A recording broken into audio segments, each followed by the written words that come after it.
What's going on, everyone? My name is Raymond, and when it comes to the Apple Watch Series 7, it was time for me to upgrade. Let me tell you why.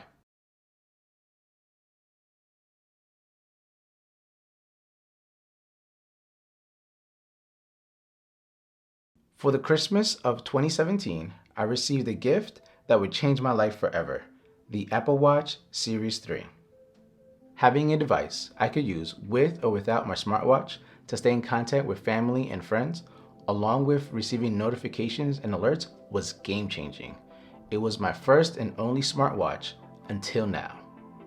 Throughout the years, Apple has released several watches since the Series 3, but none of them really made me feel like it was time to upgrade.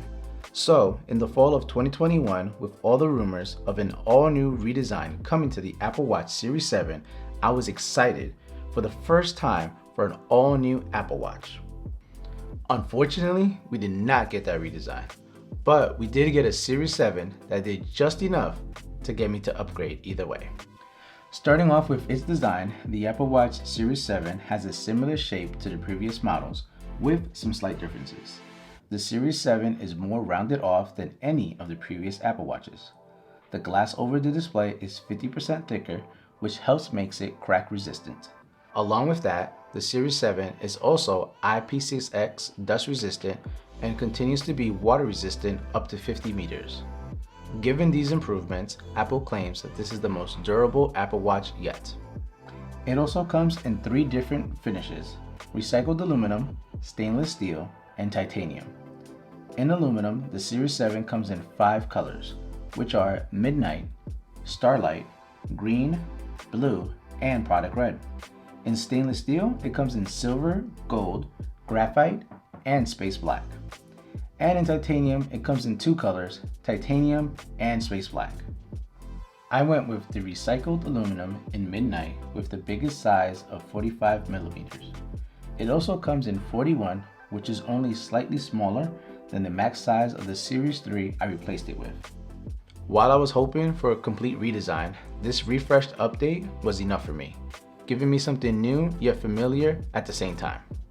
Now, the biggest improvement for this year's model has to be the display. This is the largest, most advanced display Apple has put into Apple Watch yet. Going from the Series 3 to the Series 7 was a big jump for me. Giving me 50% more screen area than before, it's definitely noticeable. Everything is bigger. The text on screen is bigger, the complications are bigger. The overall experience with the Series 7 lends itself to be bigger and better. Since I'm coming from the Series 3, this is my first Apple Watch with an always-on display, and it's definitely an improvement. Now when I want to check the time or my activity rings, I don't need to bring the Apple Watch all the way up and look down at my wrist. I can just take a glance at it and I'm able to see what's going on. It also helps that Apple has improved the brightness of the always-on display by 70% indoors, making using this Apple Watch much more fluid and convenient. This year, Apple has introduced 2 exclusive watch faces for the Series 7. The first one is Contour, which takes the numbers and pushes them all the way up to the edge, all the way around the display. The second exclusive watch face is Modular Duo, which allows you to mix and match 2 large complications on one screen at once. This is my favorite new watch face as it lets me track what's important to me all on one screen. Apple has also added a Qwerty Keyboard to the Series 7 that you can use either by typing in the words or swiping through the keyboard and using autopredict. In all honesty, I don't find a Qwerty Keyboard to be that useful. The screen still isn't big enough to type at a fast pace accurately or to go back and edit any errors. So I'll continue to use voice to text. The other major improvement for this year's Series 7 was the battery, which now charges 33% faster than before thanks to the USB-C charging cable and puck. While the battery life itself hasn't improved, it's still a respectable up to 18 hours. And with fast charging, it's a lot easier to extend that lifespan. Apple also claims that 8 minutes of charging is good enough to provide 8 hours of sleep tracking. Normally, my Apple Watch comes off the charger early in the mornings around 4 a.m. and goes back on the charger around 9 p.m. with about 20 to 30% battery life left. So, who is this Apple Watch for? Well, if you're like me and you're coming from the Series 3 or even the Series 4, I definitely suggest upgrading to the Series 7. With its similar form factor, it won't be much of an adjustment, but you're also getting a bigger screen, an always-on display, and fast charging right out of the box.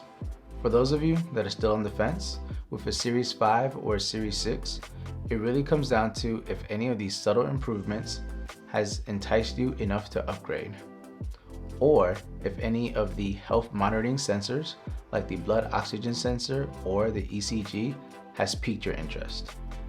Other than that, it's safe to say that you can wait to see what the future holds for the Apple Watch. Well, thanks for watching my review of the Apple Watch Series 7. Don't forget to like, subscribe, and hit the bell to enable notifications. Other than that, I'll see you guys in the next one.